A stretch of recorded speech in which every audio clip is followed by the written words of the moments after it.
পিঠো একটা পিকনিক ঘরের ভিতরে খালি পিকনিকটা পাওয়া যাবে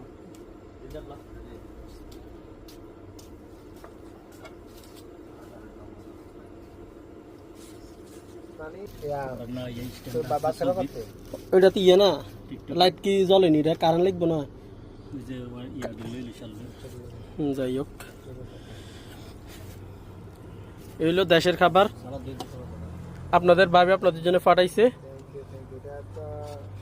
খাই খাই ব্যাড ব্যাড রিভিউ দিবেন যেহেতু সামনের দিকে আরো ভালো হয়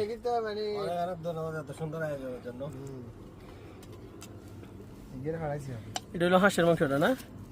হাঁসের মাংস এটা হইলো খাসির মাংস মাছ সালাদ বাস হালকা পাতলা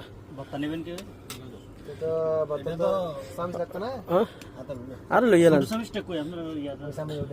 তুমি না কাছে সামিস আছে কিচ্ছু